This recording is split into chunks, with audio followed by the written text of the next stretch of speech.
क्या आप वेदों के इस क्रम को मानते हैं?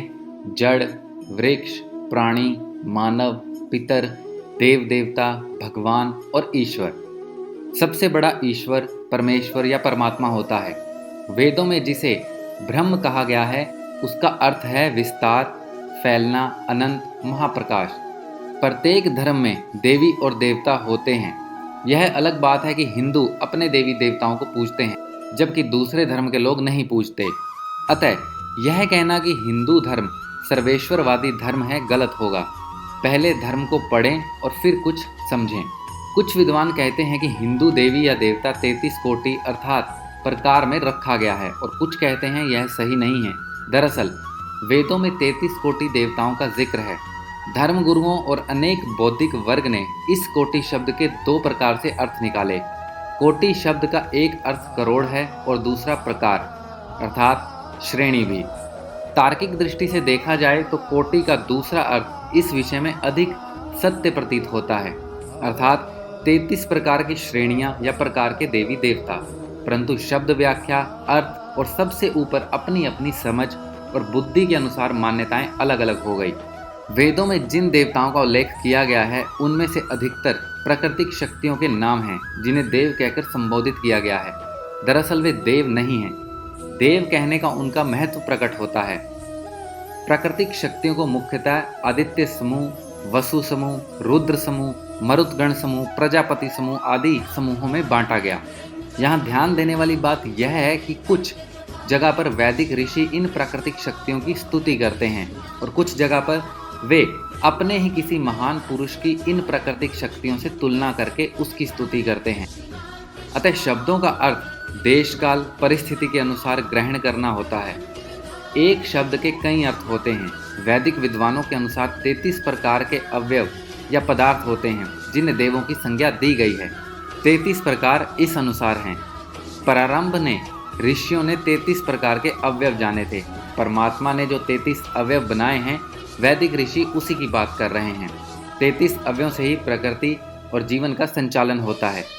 वेदों के अनुसार हमें इन 33 पदार्थों या अवयवों को महत्व देना चाहिए, इनका ध्यान करना चाहिए तो ये पुष्ट हो जाते हैं। इन 33 में से 8 वसु हैं। वसु अर्थात हमें वसाने वाले आत्मा का जहाँ वास होता है। ये 8 वसु हैं धरती, जल, अग्नि, वायु, आकाश, चंद्रमा, सूर्य और नक्षत्र। ये 8 वसु प्रजा को बसाने वाले अर्थात धारण या पालने वाले हैं। इसी तरह 11 रुद्र आते हैं।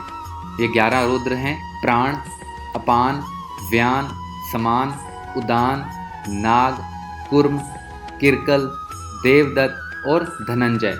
प्रथम 5 प्राण और दूसरे 5 उपप्राण हैं। अंत में 11वां जीवात्मा है। ये 11 जब शरीर से निकल जाते हैं तो सगे संबंधी रोने लग जाते हैं, इसीलिए इन्हें कहते हैं रुद्र। रुद्र अर्थात रुलाने वाला। 12 आदित्य। आदित्य सूर्य को कहते हैं। भारतीय कैलेंडर सूर्य पर ही आधारित है। समय के 12 माह को 12 आदित्य कहते हैं। इन्हें आदित्य इसलिए कहते हैं क्योंकि यह हमारी आयु को हरते हैं। जैसे जैसे समय बढ़ता है हमारी आयु घटती जाती है। ये 12 आदित्य 12 माह के नाम हैं। सूर्य की 12 राशियों को भी इन्हीं श्रेणी में रखा गया है। 8 वसु, 11 रुद्र और 12 आदित्य मिलकर हुए 31 अवयव। 32वां है इंद्र। इंद्र का अर्थ बिजली या ऊर्जा। 33वां है यज्ञ। यज्ञ का अर्थात प्रजापति, जिससे वायु, दृष्टि, जल और शिल्प शास्त्र हमारा उन्नत होता है। औषधियाँ पैदा होती हैं। ये 33 कोटि अर्थात 33 प्रकार के अवयव हैं जिन्हें देव कहा गया है। देव का अर्थ होता है दिव्य गुणों से युक्त। हमें ईश्वर ने जिन रूप में यह 33 पदार्थ दिए हैं उसी रूप में उन्हें शुद्ध, निर्मल और पवित्र बनाए रखना चाहिए। अब इस मत का खंडन करने वाले भी बहुत हैं। पहले तो कोटि शब्द को समझें। कोटि का अर्थ प्रकार लेने से कोई भी व्यक्ति 33 देवता नहीं गिन पाएगा।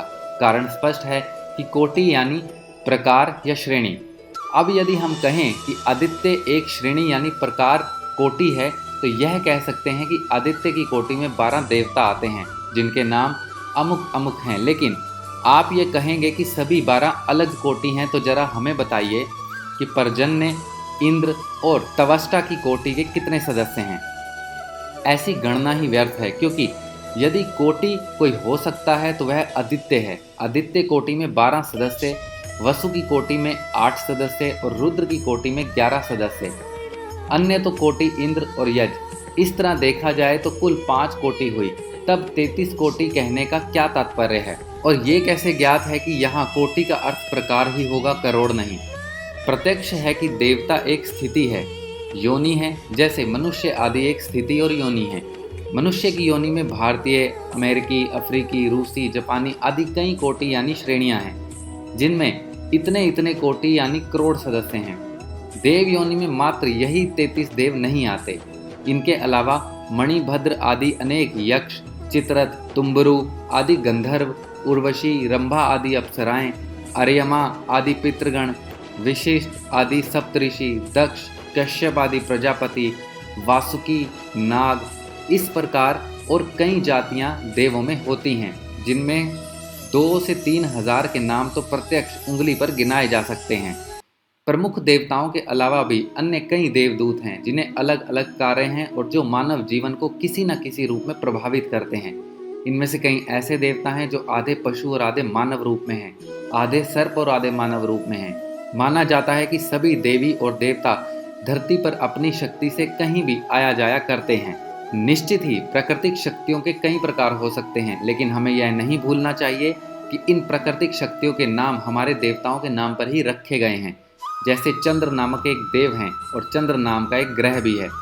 इस ग्रह का नामकरण चंद्र नामक देव के नाम पर ही रखा गया है। इस तरह देवों का उनके नाम के ग्रहों पर अधिपत्य रहता है। इसी तरह ये रहे प्रमुख 33 देवता।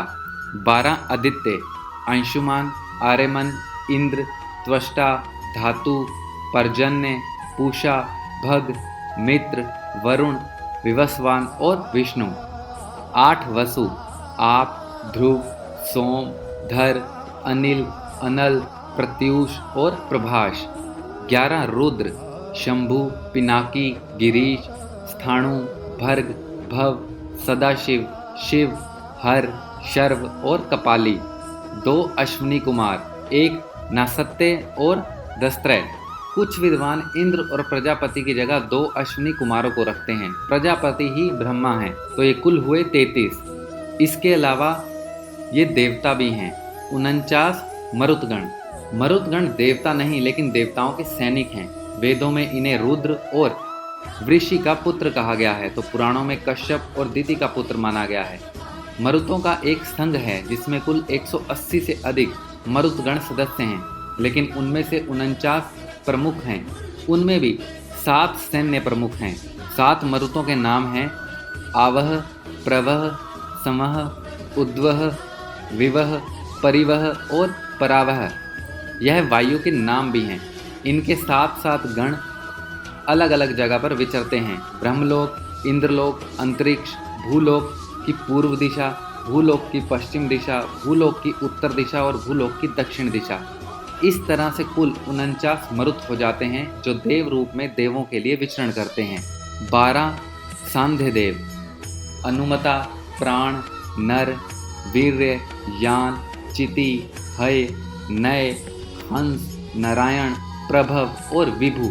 ये 12 साध्य देव हैं जो दक्ष पुत्री और धर्म की पत्नी साध्य से उत्पन्न हुए हैं। 64 अभास्वर।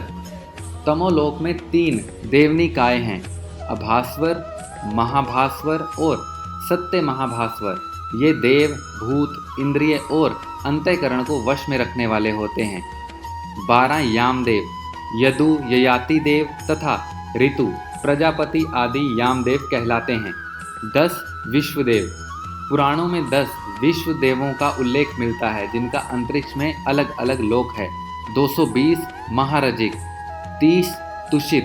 30 देवताओं का एक समूह है जिन्हें अलग अलग मनवंतरों में जन्म लिया है। स्वारोचिष नामक द्वितीय मनवंतर में देवतागण पर्वत और तुषित कहलाते थे। देवताओं का नरेश विपशचित था और इस काल में सप्तऋषि हुए थे। उर्ज, स्तंभ, प्रज्ञ, दतोली, ऋषभ, निशाचर, अखरिवत, चैत्र, किमपुरुष और दूसरे कई मन्नु के पुत्र थे। अन्य देव ब्रह्मा, विष्णु, शिव, गणपति, गणेश, कार्तिकेय, धर्मराज, चित्रगुप्त, अर्यमा, हनुमान, भैरव, वन, अग्निदेव, कामदेव, चंद्र, यम, हिरण्यगर्भ, शनि, सोम, ऋभु, रित्र, घ्रो, सूर्य, बृहस्पति, वाक, काल, अन्न, वनस्पति, पर्वत, धेनु, इंद्राग्नि, सनकादि, गरुड़, अनंत, वासुकी, तक्षक, ककोरकट, पिंगला, जय, विजय, मात्रश्विन, त्रिप अपर्त्यय, अज, एकपाद, आप, अहित बुर्धन्य, अपानपात, त्रिप, वामदेव, कुबेर, मात्रक, मित्रावरुण, ईशान, चंद्रदेव, बुध, शनि आदि। अन्य देवी दुर्गा, सती, पार्वती, लक्ष्मी, सरस्वती, भैरवी, यमी, पृथ्वी, पूर्षा, अपः सविता, उषा, औषधि, अरण्य, ऋतुत्वष्टा, सावित्री, गायत्री, श्री, भूदेवी, श्रद्धा, शची, दिति, अदिति, 10 महाविद्या आदि। अब इस सब का निष्कर्ष क्या है? वेदों के कोटि शब्द को अधिकतर लोगों ने करोड़ समझा और यह मान लिया गया कि 33 करोड़ देवता हैं, लेकिन यह सच नहीं है। यह भी सच नहीं है कि देवता 33 प्रकार के होते हैं। पदार्थ अलग होते हैं और देवी या देवता अलग। यह सही है कि देवी और देवता 33 करोड़ नहीं होते, लेकिन 33 कोटि भी नहीं। देवी और देवताओं की संख्या करोड़ों में तो नहीं, लेकिन हजारों में ज़रूर है और सभी का कार्य नियुक्त है। तो दोस्तों, ये थी हमारी आज की जानकारी। उम्मीद करते हैं आपको बहुत पसंद आई होगी। अगर यह वीडियो आपको पसंद आई है तो प्लीज़ इसे लाइक कीजिए, शेयर कीजिए, हमारे चैनल को सब्सक्राइब कीजिए और अपने सुझाव हमें कमेंट बॉक्स में भेजिए। धन्यवाद।